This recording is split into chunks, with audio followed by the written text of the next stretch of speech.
नमस्कार, मी अतुल कुलकर्णी. लोकमत.com च्या ground zero कार्यक्रमात आपल्या सगळ्यांचं मनःपूर्वक स्वागत. रोज एक नवा विषय, आजही एक नवा विषय, पण तो तुमच्या आमच्या अत्यंत जवळचा, आर्थिक गोष्टीशी संबंधित. रोज आपण बँकेत जातो, बँकेचे व्यवहार करतो.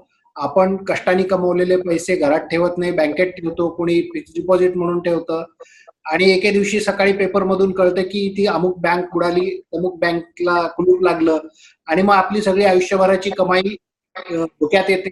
काय करावं कळत नाही. अनेक जण या भीतीपोटी आत्महत्येचा मार्ग करतात. अनेक जण अक्षरशः रस्त्यावर येतात. ही परिस्थिती का होते, या विषयावर आज आपण चर्चा करणार आहोत. आणि यासाठी आज आपल्या सोबत आहेत कॉम्रेड देवीदास तुळजापूरकर. तुळजापूरकर हे बँक ऑफ महाराष्ट्राचे माजी डायरेक्टर आहेत. त्याशिवाय ते महाराष्ट्र स्टेट बँक एम्प्लॉईज फेडरेशनचे जनरल सेक्रेटरी देखील आहेत. तुळजापूरकरजी, आपलं लोकमतमध्ये मनपूर्वक स्वागत. नमस्कार. मी थेट प्रश्नांना सुरुवात करतो की बँकेचा आणि आपला रोज संबंध येतो. मेहनतीने कमवलेले पैसे आपण बँकेत ठेवलेले असतात आणि जेव्हा बँक बंद पडते असं आपल्याला कळतं आणि आपले सगळेच पैसे बुडतात, त्यावेळी आकाश फाटल्यासारखी परिस्थिती होते. आपल्याकडे पेड कोऑपरेटिव्ह बँक असेल किंवा सीकेपी बँक असेल किंवा पीएमसी बँक असेल, ज्याला Punjab and Maharashtra cooperative bank म्हणतो. लोकांची कष्टाची कमाई तुम्ही बँकवाले अशी कशी धोक्यात आणता, हा माझा थेट प्रश्न आहे. अगदी बरोबर आहे. या ज्या बँकांतर्फे ठेवी स्वीकारल्या जातात त्यातून बँका कर्ज वाटतात आणि या कर्ज वाटपामध्ये जर चुकीचे निर्णय घेतले किंवा काही गफले केले तर एका रात्रीतून ते पैसे बुडतात आणि ते बुडले की ओघानेच त्याचा ठेवीदारांवर परिणाम होतो. आणि रिझर्व्ह बँक काय या बँकांच्यावर मोरटोरियम लागू करते, म्हणजे निर्बंध लागते आणि मग त्यातून एक अत्यंत पॅनिकी सिच्युएशन निर्माण होते आणि मग लोक रांगा लावून त्या बँकेतून पैसे काढू लागतात. आणि हे अगदी साहजिक आहे. याचं मुख्य कारण बँकांच्या कर्ज वाटपातले घोटाळे हे आहे. नाही, पण हे जेव्हा घोटाळे असे होतात तेव्हा सरकारही मदतीला धावून आलं पाहिजे असं जे चित्र असतं ते सहसा दिसत नाही. मात्र त्यात देखील केंद्र सरकारचा पक्षपात काही बँकांच्या बाबतीत दिसतो. अगदी नावच घेऊन सांगायचं असेल तर येस बँक जेव्हा अडचणीत आली आणि येस बँकेचे पैसे जेव्हा बुडतील असं लोकांना वाटायला लागलं, तेव्हा केंद्र सरकारने ताबडतोब हस्तक्षेप केला आणि येस बँकेला त्याच्यामध्ये भांडवल टाकायला सांगितलं स्टेट बँक ऑफ इंडियाला आणि त्यामुळे येस बँक वाचली.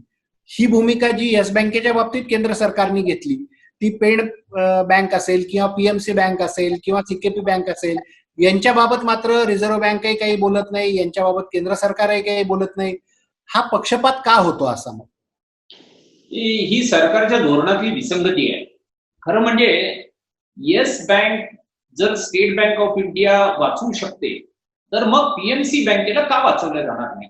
किंवा अगदी पीएमसी बँक जाऊ द्या, 8 वर्षापूर्वी रुपी कोऑपरेटिव्ह बँक याच पद्धतीने अवसायनात गेली, म्हणजे मोरटोरियम लागू केला. आजता काय त्या रुपी कोऑपरेटिव्ह बँकेला पूर्ण बंद पण केलं नाही, म्हणजे डिपॉझिट इन्शुरन्स क्रेडिट गॅरंटी कॉर्पोरेशनचे जे काय कव्हर आहे ते कव्हर त्यांना मिळू शकेल, किंवा ती बँक पुन्हा रिवाइव्ह केली नाही, मर्ज केली नाही, चालू केली नाही. मला वाटतं सरकारचं धोरणातली ही कुठेतरी गल्लत आहे. आणि याच्या मागे एक महत्वाचं कारण हे आहे की आकाराने छोटी असलेली बँक बुडाली तर बुडाली, हा सरकारचा त्या बँकेकडे बघण्याचा दृष्टिकोन आहे. पण येस बँक जर उद्या बुडाली असती तर ती आणखी काही बँकांना घेऊन बुडाली असती आणि एकूण बँकिंग उद्योगामध्ये एक मोठा पेचप्रसंग निर्माण झाला असता आणि कुठेतरी सरकारच्या खुर्चीला धक्का पोहोचला असता. म्हणून सरकारने येस बँकेला वाचवलं. हे फक्त येस बँकेला नाही वाचवलं. यापूर्वी तुम्ही बघा, ग्लोबल ट्रस्ट बँक नावाची एक बँक होती, हैदराबाद त्याचं हेडक्वार्टर होतं. तीही अशी नवीन जमान्यातली बँक होती, तीही अशी बुडायला लागली. म्हटल्याबरोबर सरकारने ओरिएंटल बँक ऑफ कॉमर्सला सांगितलं की तुम्ही हस्तक्षेप करा आणि ती तुम्ही बँक स्वतःमध्ये मर्ज करून घ्या. त्यावेळी केतन पारेखने केलेला फ्रॉड जबाबदार होता. त्याच्या अगोदर हर्षद मेहतानी फ्रॉड केल्यानंतर कराड बँक बुडत होती, ती महाराष्ट्रातली बँक होती. युनायटेड वेस्टर्न बँक अडचणीत आली तेव्हा आयडीबीआय बँकेने त्याला घेतलं. सरकार सहकारी बँकांच्या बाबतीत, नागरी सहकारी बँकांच्या बाबतीत हा जबाब दाखवते आणि आकाराने छोटी असली तर बुडू द्या आणि आकाराने मोठी असली तर मात्र वाचवायची. हे कुठेतरी मला वाटतं सरकारचं धोरण चुकतंय की या गोष्टी बाबतीत सरकारने फेरविचार करण्याची आवश्यकता आहे.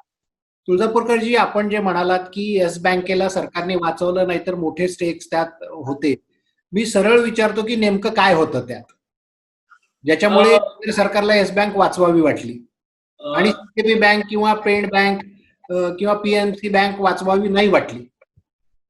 पीएमसी बँकेचा आकार 16-18 हजार कोटी रुपयांचा होता. येस बँकेचा आकार 2 लाख कोटी रुपयांपेक्षा जास्त होता. आणि या येस बँकेचं ब्रँच नेटवर्क, त्यांचा कस्टमर बेस हा जर बघितला तर ती बँक अडचणीत आली असती तर एक मोठा उठाव झाला असता. आणि या उठावाला घाबरून सरकारने हस्तक्षेप केला आणि स्टेट बँकेला सांगितलं की तुम्ही त्या बँकेला वाचवा. नागरी सहकारी बँकांच्या बाबतीत वाचवायला गेलं तर एक नाही, दोन नाही, आज जवळजवळ 48 नागरी सहकारी बँका आहेत ज्या मोरेटोरियम लागू केला, त्यामुळे त्यांचं कामकाज सस्पेंड झालेलं आहे. असं कुठपर्यंत करणार? या भूमिकेतून आज सरकार त्यात हस्तक्षेप करत नाही, पण मला वाटतं या बाबतीमध्ये सरकारने फेरविचार करण्याची आवश्यकता आहे. नाही, आपण दोन्ही बँकांचा आकार सांगता. येस बँक ही 2 लाख कोटीचा टर्नओव्हर असलेली बँक होती, पण ज्या 48 बँका सांगतात त्यांची बेरीज किती झाली असती अशी? हो, बरोबर आहे, तुम्ही म्हणता ते अगदी बरोबर आहे. पण नागरी सहकारी बँकांचा जो आवाज आहे तो आवाज दिल्लीच्या तख्तापर्यंत पोहोचत नाही किंवा ओव्हरऑल सिस्टीम मध्ये क्रायसिस निर्माण त्यामुळे होत नाही असं सरकारचा समज आहे, त्यामुळे त्याची दखल घेतल्या जात नाही. हा त्यातला महत्वाचा भाग. म्हणजे शेवटी सर्वसामान्य आणि मध्यमवर्गीयांचा आवाज हा कायम दाबण्यासाठीच असतो असं म्हणलं तर दुर्दैव आहे ते. अगदी बरोबर आहे. त्याच अनुषंगाने पुढे जातो मी की बँकेमध्ये माझं सेव्हिंग अकाउंट असेल, 80% लोकांचे सेव्हिंग अकाउंटच असतात, पगारदार लोकांचे. सेव्हिंग अकाउंटवर पूर्वी शिल्लक रकमेवर जी काही अकाउंट बॅलन्स असायचं त्याच्यावर 4% व्याज मिळायचं. आता ते 2-2.5% खाली आलंय. पूर्वी ज्या एफडी केल्या जायच्या, कोणी आजारपणासाठी लागतील म्हणून एफडी करून ठेवायचे, कोणी मुलाच्या लग्नासाठी म्हणून एफडी करून ठेवतं, त्याच्यावर पूर्वी 9% व्याज मिळायचं, ते आता 6% खाली आलं. ही परिस्थिती का झाली अशी? याचं कारण जर आपण बघितलं तर बघा, बँका जवळजवळ 90 लाख कोटी रुपयाच्या ठेवी हाताळतात, सार्वजनिक क्षेत्रातल्या बँका. आणि यातल्या 35% ठेवी या सेव्हिंग आणि करंट अकाउंट मध्ये असतात. सेव्हिंगवर पूर्वी 4% व्याजदर दिल्या जायचं, करंटला तर कुठला 0% रेट ऑफ इंटरेस्ट आहे. आज सेव्हिंगचा रेट ऑफ इंटरेस्ट 2.70% आहे, तर करंटला 0%च आहे. स्वस्त दराने मिळणाऱ्या ठेवींवर बँकांचा खरं म्हणजे डोलारा उभा आहे. आणि अशा वेळी बँकांची भूमिका त्या ठेवीदाराला इन्सेंटिव्हाइज केलं पाहिजे, म्हणजे त्याला प्रोत्साहन दिलं पाहिजे. पण याच्या उलट भारतामध्ये दिसणारं चित्र असं आहे की सेव्हिंगवरचा आज आपण म्हणतो 2.70% व्याजदर आहे, पण जर महागाई निर्देशकांक बघितला, त्या काळात महागाईमध्ये झालेली वाढ जर लक्षात घेतली तर भारतामध्ये सध्या रिअल रेट ऑफ इंटरेस्ट हा -2.5% आहे. म्हणजे उणे आहे. तुम्ही बँकेत पैसे ठेवता आणि समजा 1 वर्षांनी पैसे काढले तर त्याची किंमत कमी झालेली असते असं प्रत्यक्ष चित्र. आणि याला कारण बँका 2016 पासून मोठ्या प्रमाणावर तोट्यात आहेत आणि ते चित्र 16, 17, 18चं जे चित्र आहे ते आणखी भयावह होत गेलं. 2016ला 21 पैकी 13 बँका तोट्यात होत्या. त्यांचा तोटा 2016 मध्ये होता 17,993 कोटी. नंतर 2017 मध्ये 21 पैकी 10 बँका तोट्यात होत्या. नंतर 2018 मध्ये 21 पैकी 18 बँका तोट्यात गेल्या आणि त्यांचा तोटा होता 80,282 कोटी रुपये. आणि त्यामुळं बँकांनी आपला खर्च कमी करायचा, तोटा कमी करायचा, उत्पन्न वाढवायचा, म्हणून शेवटी त्यांचा जो बुलडोजर आहे तो बुलडोजर बँकातल्या सामान्य ठेवीदारांवर टाकला आणि शेवटी त्यांना जबर किंमत द्यावी लागली. आता या महामारीच्या काळामध्ये देखील जवळजवळ 2% व्याजदर कमी झाले. 1% व्याजदर कमी झाला तर 1.5 लाख कोटी रुपयाचं नुकसान ठेवीदारांचं होतं. म्हणजे गेल्या 4 महिन्यामध्ये ठेवीदारांनी जवळजवळ 3 लाख कोटी रुपये हे गमावलेले आहेत. गेल्या 4 वर्षामध्ये 3% पेक्षा जास्त व्याजदर कमी झालेले. एकूणच बँकांची जी आजची परिस्थिती आहे, जी थकीत कर्जामुळे झालेली आहे, त्यामुळे शेवटी या ठेवीदारांना त्याची जबर किंमत मोजावी लागते. हे अत्यंत दुर्दैवी आहे. खरं म्हणजे ते कोणाचं ओझं कोणाच्या खांद्यावर म्हटलं तर वावगं होणार नाही. ओझं त्या मोठ्या थकीत कर्जदारांचं आहे, पण ते वाहून मात्र न्यावं लागतं या सामान्य बचत ठेवीदारांना. नाही, पण मग जेव्हा आम्ही बँकेत खातं उघडतो तेव्हा खातं उघडल्यानंतर काही सेवा देखील आम्हाला मिळणं अपेक्षित असतं. जसं की तुम्हाला पण आता झालंय असं की बँकांमधून कुठलीही सेवा घेताना आमच्याकडनं पैसे आकारले जातात. आमचं बॅलन्स किती आहे किंवा एखादं ट्रान्झॅक्शन झालं तर त्याचा जो SMS होतो त्याच्यावरही आमच्यावर चार्ज लावले जातात. पासबुकाचं प्रिंटआउट म्हणजे प्रिंट घ्यायचंय त्याच्यावर चार्जेस लावले जातात. चेक आम्ही कोणाला दिला त्याच्यावर चार्जेस लावले जातात. एटीएम वरून आम्ही व्यवहार केले त्याचे आम्हाला वेगळे पैसे द्यावे लागतात. एवढंच कशाला, एखादा भाजीवाला असेल किंवा साधा व्यापारी असेल, 100-100 रुपयाच्या त्यांनी जर काही नोटा विशिष्ट आकारात नेल्या तर ते तेवढ्या नोटा ठेवून घेण्यासाठी सुद्धा त्याच्यावर त्याला चार्ज लावला जातो. ही म्हणजे हे आमचेच पैसे आम्हीच बँकेत भरणार आणि आम्हीच त्याच्यावर एक्स्ट्रा पैसे देणार, हा कुठला व्यवहार आहे हा? हे बरोबर आहे. 25 नोव्हेंबर 2019 लोकसभेमध्ये एका प्रश्नाला उत्तर देताना अनुराग सिंग ठाकूर जे बँकिंग खात्याचे मंत्री आहेत, राज्यमंत्री आहेत, त्यांनी एक आकडेवारी दिली होती की तुम्हाला मिनिमम बँकेमध्ये काही बॅलन्स ठेवलं पाहिजे. पूर्वी ते 100 रुपये होतं, मग 500 रुपये झालं, 1000 रुपये झालं, काही बँकांनी 1500 रुपये केले. ते मिनिमम बॅलन्स ठेवलं नाही तर बँका तुम्हाला चार्जेस लावतात. आणि असे चार्जेस बँकांनी 2016-17 साली 790 कोटी रुपये जमा केले. 17-18 मध्ये 3368 कोटी रुपये जमा केले, तर 18-19 मध्ये 1996 कोटी रुपये, म्हणजे 3 वर्षात 6154 कोटी रुपये मिनिमम बॅलन्सेस ठेवू शकत नाही म्हणून ग्राहकांकडून बँकांनी गोळा केले. आज तुम्ही साधारण बघा, मध्यमवर्गीय असेल तर आज महागाईच्या काळामध्ये त्याला 1,500 रुपये आपल्या खात्यात बॅलन्स ठेवणं देखील कठीण आहे. त्याला तो जबाबदार नाही. आणि अशा वेळी बँकेला हा स्वस्त दराने मिळणारा पैसा आहे. खरं म्हणजे बँकांनी एनकरेज करायला पाहिजे, पण बँका तोट्यात गेल्या. तोट्यात का गेल्या? पुन्हा मोठ्या थकीत कर्जदारांनी पैसे परत केले नाही म्हणून तोट्यात गेल्या. आणि त्याची किंमत बँकातल्या सामान्य खातेदारांना मोजावी लागते. खरं म्हणजे आपण बघतो आज आता जे काय आपण ऑनलाईन परचेस करतो ते दुकानात ज्या भावाने माल विकला जातो त्याच्यापेक्षा स्वस्त असतो. पण बँकिंग हा असा एकच व्यवसाय आहे जिथे तुम्ही बँकेत ट्रान्झॅक्शन न करता जर एटीएम थ्रू ट्रान्झॅक्शन केली, 3 पेक्षा जास्त चौथ्या वेळी केली तर तुम्हाला पैसे द्यावे लागतात. खरं म्हणजे ट्रान्झॅक्शन कॉस्ट जर बघितली तर ती एटीएम वर ट्रान्झॅक्शन केलं तर ते स्वस्त आहे. म्हणजे बँकांनी बोनस पॉइंट देऊन त्या कस्टमरला इन्सेंटिव्हाइज करायला पाहिजे, त्याच्या खात्यात पैसे जमा करायला पाहिजे. याच्या उलट बँका हे चार्जेस आकारतायत आणि ते डिस्प्रपोर्शनेट आहेत, ज्याच्यामुळं सामान्य माणसाला फार मोठी किंमत मोजावी लागते. पुन्हा त्याचंही कारण एकच आहे की बँका तोट्यात आहेत. तोट्यात का आहेत? तर बँकांमध्ये थकीत कर्ज आहेत, त्यामुळे बँका तोट्यात आहेत. ते ओझं यांना पेलावं लागतं. नाही, पण एकीकडे आपण जेव्हा बँका तोट्यात आहेत म्हणतो तेव्हा केंद्र सरकार अशा बँकांना पुन्हा मेनस्ट्रीम मध्ये आणि पुन्हा पूर्ववत सुरू करण्यासाठी आतापर्यंत मी जी आकडेवारी घेतली त्यात सरकारने 4 लाख कोटीचं भांडवल बँकांमध्ये ओतलेलं आहे.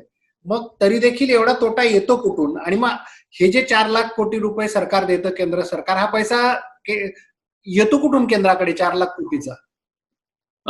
मी थोडस विस्ताराने याच्यावर तुम्हाला सांगतो. एक पुन्हा 25 नोव्हेंबर 2019 लोकसभेतल्या एका प्रश्नाला उत्तर देताना त्या बँकिंग खात्याच्या राज्यमंत्र्यांनी जी आकडेवारी दिली की 31 मार्च 2015 बँकांमध्ये 3,23,000 कोटी रुपयांची म्हणजे 3.23 लाख कोटी रुपयांची थकीत कर्ज होती. ती 30 जून 2019 9.38 लाख कोटी रुपये इतक्यांनी वाढली. आणि ही जी थकीत कर्ज वाढली ती देखील बँकांनी राईट ऑफ केलेल्या 6 लाख कोटी रुपयाशिवायची ही थकीत कर्ज आहे. आणि ही जी आकडेवारी आहे ही आकडेवारी इतकी भयावह आहे की गेल्या 4-5 वर्षांमध्ये मोठ्या प्रमाणावर मोठ्या उद्योगांनी बँकांना जे पैसे बुडवले त्यामुळं या बँका तोट्यात आल्या. आणि त्याच्यामुळे बचतीचा व्याजदर कमी होतो. दुसरीकडे त्याच्यामुळं ग्राहकांना वेगवेगळ्या सेवांसाठी शुल्क द्यावं लागतं. तसं सरकार हे भांडवल वाहून गेलं तर बँका कोलमडतील, कोसळतील, म्हणून सरकार बजेटमध्ये प्रोव्हिजन करून सरकारने 4 लाख कोटी रुपये भांडवल बँकांना दिलं. ते दिलं नसतं तर बँका कोसळल्या असत्या. त्या दिल्या, सरकारने दिल्या, म्हणजे कुठून दिल्या? तुम्ही आणि मी जो टॅक्स देतो सरकारला त्या टॅक्स मधूनच हा पैसा सरकारने शेवटी या बँकांना उपलब्ध करून दिलेला आहे. म्हणजे पुन्हा सामान्य माणूसच हा 4 लाख कोटी रुपये या बँकांना उपलब्ध करून देतोय. त्याही अर्थाने या थकीत कर्जदारांचं जे ओझं आहे ते ओझं शेवटी सामान्य माणसाला हे पेलावं लागतंय. मी जी आकडेवारी सांगितली 6 लाख कोटी रुपयाची थकीत कर्ज आहे त्याची पुढे जर बायफर्केशन बघितलं आपण तर 10 मोठ्या राईट ऑफ केलेल्या थकीत कर्जदारांकडे जवळजवळ 29,102 कोटी रुपये ते देणं लागतात. आपण आम्हाला ते 10 जणांची नावं सांगू शकाल?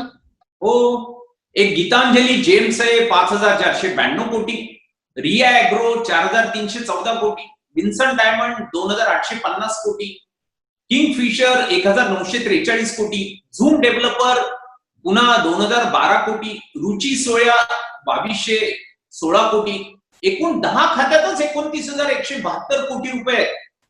याला सोडता बँकांमध्ये 2014 ते 19 5 वर्षांमध्ये जे गफले झाले, वेगवेगळे घोटाळे झाले, त्यात जवळजवळ 61,036 कोटी रुपये बँकांचे वाहून गेलेले. म्हणजे हे जे मोठमोठे उद्योग आहेत, आता रुची सोया जे नंतर आता पतंजलींनी टेक ओव्हर केलं आणि कदाचित या IPLची स्पॉन्सरशिप ही त्यांची असणार आहे. म्हणजे ही किंमत कोणी मोजली? ही शेवटी सामान्य जो ग्राहक आहे तो मोजतोय. 5 कोटीपेक्षा अधिकचे जे थकीत कर्जदार आहेत ते जवळजवळ 8,784 आहेत. 100 कोटीपेक्षा जास्त थकीत कर्जदार आहेत ते 739 आहेत. 100 कोटीच्या वरच्या 980 खाती जी राईट ऑफ केली म्हणजे माफ केली, त्यात 2.25 लाख कोटी रुपये. 500 कोटीच्या वरचे 71 खातेदार आहेत जे बँकांना 1.7 लाख कोटी रुपये देणं लागतात, ते बँकांनी राईट ऑफ केलेले आहेत. आपण नेहमी शेतकऱ्याला कर्जमाफी केली ते आपल्याकडे खूप आपण जो मुद्दा उपस्थित केला त्याच्यावरच मी बोलणार होतो. एवढ्या मोठ्या प्रमाणावर ह्या उद्योजकांचे असतील किंवा अन्य कोणाचे असतील पैसे माफ केले जातात, त्यातले अनेक जण देश सोडून पळून जातात. मात्र शेतकऱ्यांना 70,000 कोटीची कर्जमाफी दिली तर आपण 50 वेळेस सांगतो की तुम्हाला 70,000 कोटीची कर्जमाफी दिली म्हणून. तो शेतकरी कुठे पळून जाऊ शकत नाही किंवा तो पैसे बुडवून काही त्याला म्हणजे दडपण असतं, तो स्वतःच्या घरात लपून बसतो की आपण पैसे बुडवलेत म्हणून, त्याला त्याचं मन खात असतं. मात्र अनेक लोक असे कोट्यवधी रुपये घेऊन पळून जातात, देश बुडवतात. सामान्य माणसांनी या सगळ्या ह्याच्यात करायचं काय? मला असं वाटतं की हे जे सरकारचं धोरण आहे, हे धोरण कुठेतरी बदललं पाहिजे, म्हणून सरकारवर दबाव आणण्याची आवश्यकता आहे. पण दुर्दैवाने मजेशीर गोष्ट म्हणजे सरकार या परिस्थितीचा आधार घेऊन पुन्हा बँकांचं खाजगीकरण करू पाहते. खाजगीकरण म्हणजे काय? पुन्हा मोठे उद्योग या बँकांना टेक ओव्हर करतील आणि हा तो मोठा उद्योग आहे ज्यांनी बँकांना बुडवलंय. म्हणजे बँकांना बुडवणारे लोक बँकांचे मालक होण्याचं स्वप्न दिवसा आता बघायला लागले. आणि सरकारनी जर या पद्धतीने बँकांचं खाजगीकरण केलं तर येस बँकेचं जे झालं तेच पुन्हा होईल, जे ग्लोबल ट्रस्ट बँकेचं झालं तेच पुन्हा होईल, जे PMC बँकेच्या बाबतीत झालं तेच होईल. म्हणजे सामान्य माणसाला आपल्या बचतीचं संरक्षण करायचं असेल तर कुठेतरी सरकारच्या या धोरणांच्या विरोधात उभं राहिलं पाहिजे. आणि बँक खाजगीकरण ही जी गोष्ट आहे ती गोष्ट एवढी भयावह आहे की पूर्ण अमेरिका किंवा जग पूर्ण या खाजगी बँकांमुळे अडचणीत आलं होतं. तेच भारतात होईल त्यावेळी आपण म्हणायचो की भारतातलं बँकिंग पब्लिक सेक्टर आहे म्हणून वाचलं. मला असं वाटतं कुठेतरी बँक खाजगीकरणाच्या विरोधात उभं राहण्याची आवश्यकता आहे. आपल्याकडे इंदिरा गांधींनी बँकांचं राष्ट्रीयकरण केलं, त्यावेळी देखील बाजूनी विरोधात दोन्ही मुद्दे समोर आले. पण मला एक असा प्रश्न विचारायचा आहे की तुम्ही कामगार नेते किंवा बँक कर्मचाऱ्यांचे प्रतिनिधी म्हणून न उत्तर देता मला एक अभ्यास म्हणून तुमच्याकडनं असं उत्तर अपेक्षित आहे की इंदिरा गांधींनी जो बँक खाजगी राष्ट्रीयकरणाचा निर्णय घेतला होता त्याचे फायदे काय होते, तोटे काय होते, आणि आता या काळामध्ये जे बँकांचं खाजगीकरण होऊ घातलेलं आहे त्याचे फायदे काय आहेत आणि तोटे काय आहेत? बँक खाजगीकरण झालं तर शेवटी आज ज्या 90 लाख कोटी रुपयांच्या ठेवी या सार्वजनिक क्षेत्रातल्या बँका हाताळतात त्याच्यावर या खाजगी उद्योगाचा ताबा आहे. आणि जर मागे म्हणून बघितलं की राष्ट्रीयकरणापूर्वी काय होत होतं तर त्यावेळी सेंट्रल बँक टाटाची बँक म्हणून ओळखल्या जायची, युनायटेड कमर्शियल बँक बिर्लाची बँक म्हणून ओळखल्या जायची आणि त्या बँकांच्या ठेवीवर त्यांचं नियंत्रण असल्यामुळं हव्या त्या पद्धतीने ते वापरल्या जातात. पण राष्ट्रीयकरण झाल्यानंतर तुम्ही बघाल सामान्य माणूस बँकेच्या दरवाज्यात येऊ शकला. त्यावेळी मला आठवतं सुरुवातीला तर लोक चपला बाहेर काढून मग बँकेत यायचे, कारण त्यांना बँक ही फार प्रचंड पवित्र वाटायची. त्यांना बँकिंग माहीतच नव्हतं. कुठेतरी गादीच्या खाली पैसे दडवून ठेवलेले असायचे, संदुकात दडवून ठेवलेले असायचे, ते बँकांमध्ये आले आणि प्रॉडक्टिव्ह ऍक्टिव्हिटीसाठी वापरले गेले. भारतामध्ये आज आपण आत्मनिर्भरतेबद्दल बोलतो, पण बँकांचं राष्ट्रीयकरण झालं त्यामुळे हरित क्रांती झाली. हरित क्रांती झाली म्हणून देश अन्नधान्याच्या बाबतीत स्वावलंबी झाला. नाहीतर भारत देश हा, मला आठवतं माझ्या लहानपणी रेशनिंग मध्ये पिवळा गहू मिळायचा, तो अमेरिकेकडून आयात केलेला त्यांनी टाकून द्यायचा गहू आपण भारत म्हणून आयात करायचो. त्यामुळं तसं रोजगार पण मोठ्या प्रमाणावर निर्माण झाला. तुम्ही बघाल खेड्यात ब्रँच निघाली की ताबडतोब तिथे पिठाची गिरणी, त्या शेतकऱ्याला बरोबर एक कुक्कुट पालन किंवा काही शेळ्या मेंढ्या पाळणं, गायी पाळणं, असे अनेक छोटे मोठे उद्योग निघतात. म्हणजे एकूण सामान्य माणूस बँकिंगच्या वर्तुळात आला. जर तो बँका राष्ट्रीयकृत झाल्या नसत्या तर हा माणूस आला नसता. म्हणजे आज या देशाचा जो काही विकास शक्य झालेला आहे तो बँक राष्ट्रीयकरणामुळे झाला. एवढंच काय, ज्या जनधनचा आज आपण खूप कौतुक करतो आणि ते करायला पाहिजे कारण ती योजना खूप चांगली आहे, पण बँका जर सरकारच्या मालकीच्या नसत्या तर जनधन योजना राबवता येणं शक्य झालं नसतं. आजही तुम्ही आकडेवारी जनधनच्या वेबसाईटवर जाऊन तपासून बघितली तर जी जनधनची खाती उघडलेली आहेत त्यातली 90% जास्त खाती पब्लिक सेक्टर बँकांनी उघडलेली आहेत. म्हणजे या देशातल्या सामान्य माणसाला आर्थिक विकासाच्या प्रक्रियेमध्ये केवळ आणि केवळ राष्ट्रीयकरणामुळे सहभागी होता आलं. हा, याच्या बरोबर जे चालू आहे ते तसंच चालू राहिलं पाहिजे या मताचा मी नाही. या सार्वजनिक क्षेत्रातल्या बँकांच्या एकूण कामकाजाच्या पद्धतीत सुधारणा झाल्या पाहिजेत. ग्राहक सेवेच्या बाबतीमध्ये एका स्पर्धेमध्ये आपण पुढे गेलो पाहिजे, ही भावना त्यांच्यात निर्माण केल्या गेली पाहिजे. आणि यांचे जे जमिनी पातळीवरचे प्रश्न आहेत ते प्रश्न सरकारने ऍड्रेस केले पाहिजेत. सरकार काय करतं, या बँकांचा तोटा आणि थकीत कर्ज हे स्टॅम्पिंग करून त्यांना बदनाम करून म्हणून त्या खाजगी केल्या पाहिजेत. म्हणजे असं होतं की माणूस आजारी झाला तर त्याला औषध देऊन आजारी बरा करण्याऐवजी आपण रोग्यालाच मारून टाकायची ही योजना आहे. त्यामुळे मला असं वाटतं बँक खाजगीकरण देशाच्या आणि सामान्य माणसाच्या हिताचं नाही. आपण जे बोलताय त्याच्याशी काही अंशी सहमती दाखवली तरी मुद्दा असा येतो की या खाजगी बँका वाढवण्यामध्ये सरकारी बँकमध्ये काम करणाऱ्या कर्मचाऱ्यांची मानसिकता देखील काही अंशी कारणीभूत होती. ज्या पद्धतीने सरकारी बँकांमध्ये जाणाऱ्यांना वागणूक मिळायची, हिडीसपिडीस केलं जायचं, त्याला लोन घ्यायचंय तर 50 बँकांची यादी देऊन नोटीस आण म्हणून सांगितलं जायचं. त्याच्यामुळे लोक खाजगी बँकांकडे जायला लागले आणि खाजगी बँका तिथे गेल्यानंतर पटापट त्याची कामं करायला लागल्या. त्याच्या आडून त्या किती पैसे काढतायत हे त्याला कळायचं नाही, पण त्याला सर्व्हिस मिळतीये हा त्याला आनंद आणि मानसिक समाधान असायचं. त्याला त्या क्षणापुरतं तरी कर्ज जरी तो घेत असला तरी त्याला राजाची भावना असायची. मात्र ती सरकारी बँकेमध्ये कर्ज घ्यायला जाणाऱ्याला तो आमच्याकडे दया मागायला म्हणजे दयेनी आलाय आणि आम्ही त्याच्यावर उपकार करतोय अशी वृत्ती असायची. या वृत्तीतून कुठेतरी खाजगी बँकांचं प्रमाण वाढलं आणि त्यांना मोकळीक मिळाली असं नाही वाटत तुम्हाला? काही अंशी मी तुमच्या मताशी सहमत आहे, पण त्याला कारण काय? आज तुम्ही बघा खेड्यामध्ये BSNL ची कनेक्टिव्हिटी नसल्यामुळे रुरल मधल्या ब्रँचेस 50% वेळ काम करत नाही. पुन्हा नवीन जी टेक्नॉलॉजी आली आहे त्याला बॅकअप जो पाहिजे तो बॅकअप त्या रुरल एरियामध्ये अवेलेबल नाही. बँकांमध्ये डेथ रिटायरमेंट रेसिग्नेशन मुळे ज्या रिकाम्या झालेल्या जागा त्या जागाच भरल्या नाहीत आणि त्या भरल्या नाहीत म्हणून त्याचा ग्राहक सेवेवर विपरीत परिणाम होतोय. अशी अनेक कारणे आहेत. म्हणून बँकांना एक ऑटोनॉमी दिली पाहिजे, स्वातंत्र्य दिलं पाहिजे त्यांचे निर्णय घेण्याचं. तसं बँकांमध्ये जे वरिष्ठ कार्यपालक नेमायची आजची जी पद्धत आहे त्या पद्धतीत बदल झाला पाहिजे. अशा अनेक गोष्टी आहेत ज्या सरकारने ऍड्रेस केल्या तर आजच्या पब्लिक सेक्टर बँका या खूप कॉम्पिटिटिव्ह होऊ शकतात. आज अजूनही तुम्ही खेड्यात जाऊन सामान्य माणसाला विचारा, तो म्हणतो जो विश्वास माझा पब्लिक सेक्टर बँकेवर आहे तो इतर कोणावरही नाही. ही सगळ्यात मोठं भांडवल या बँकांच्या जवळ आहे, पण याच्यात सुधारणा मात्र होण्याची आवश्यकता आहे हे मला मान्य आहे. हे अगदी खरं आहे. म्हणजे पूर्वी BSNLचा आपण उल्लेख केला म्हणून सांगतो. लँडलाईन होते, मोबाईल नुकतेच आले, पेजर आले होते, नंतर मोबाईल आले. त्यावेळी सगळे BSNLचे लोक म्हणायचे की आम्हाला मरण नाही, आमचं काही होत नाही, लँडलाईनची गरज आहे, लँडलाईन जाणार नाही. आणि या वृत्तीने आज BSNLची आणि MTNLची काय अवस्था झाली आहे ते आपण बघतो. कसे खाजगी प्लेयर्स याच्यात आले तेही बघतो. तीच अवस्था आज बँकांची आहे. बँक कशा पद्धतीने चालली आहे आणि बँकांमुळे काय आपल्या समोर वाढून ठेवलंय भविष्यात याची एक झलक आपल्याला आता देविदास तुळजापूरकर यांच्याकडून मिळाली. जाता जाता आपल्या आजच्या ग्राउंड झिरो मध्ये एक किस्सा, नेहमीप्रमाणे आजचा किस्सा. मित्रो, राज्य सहकारी बँक ही महाराष्ट्रात जेव्हा स्थापन झाली, महाराष्ट्र हे सहकारसाठी ओळखलं जाणारं राज्य, सहकाराची इथे चळवळ वाढली, रुजली आणि सहकारातून अनेक गोष्टी महाराष्ट्रात शक्य झाल्या. त्या राज्य सहकारी बँकेमध्ये मोठ्या प्रमाणावर घोटाळे झाले.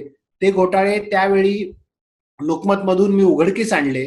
ते उघडकीस आल्यानंतर प्रचंड गदारोळ झाला, विधानसभेत गोंधळ झाला. तेव्हाचे विरोधी पक्षनेते आणि नंतरचे मुख्यमंत्री, आताचे तत्कालीन मुख्यमंत्री देवेंद्र फडणवीस यांनी त्याच्यावर जोरजोरात भाषणं केली. राज्य सहकारी बँक बरखास्त झाली. राज्य सहकारी बँकेवर प्रशासक मंडळ नेमलं गेलं. आजही राज्य सहकारी बँकेवर इतक्या वर्षानंतर प्रशासक मंडळ आहे. आज राज्य सहकारी बँक सांगते की आम्ही बँक नफ्यात आणलेली आहे. माझा राज्य सहकारी बँकेला सातत्याने हा प्रश्न राहिलेला आहे की तुम्ही बँकिंग करून तुमची राज्य सहकारी बँक नफ्यात आणली की तुमच्या ताब्यात असलेले सहकारी साखर कारखाने त्यांच्या जमिनी विकून ती बँक फायद्यात काढली. याची कुठेतरी आकडेवारी तुम्ही दिली पाहिजे, याची वस्तुस्थिती तुम्ही जनतेसमोर ठेवली पाहिजे. दुर्दैवाने ती माहिती समोर येत नाही. आता नवीन सरकार आलेले आहे, ज्यांच्या काळात राज्य सहकारी बँक बरखास्त झाली तेच आता सत्तेत आहेत. काँग्रेस, राष्ट्रवादीचे, शिवसेना त्यांच्यासोबत आहे. आता कदाचित राज्य सहकारी बँकेवर पुन्हा प्रशासक मंडळ निघून जाईल आणि संचालक मंडळ नेमलं जाईल. नेमण्याला विरोध नाही, मात्र बँकिंग करून बँकेनी फायद्यात यावं, जमिनी विकून आणि कारखाने विकून सहकाराचा गळा घोटून बँक फायद्यात येऊ नये, सहकाराला स्वाहाकाराचं रूप येऊ नये, एवढीच या निमित्ताने अपेक्षा. नमस्कार.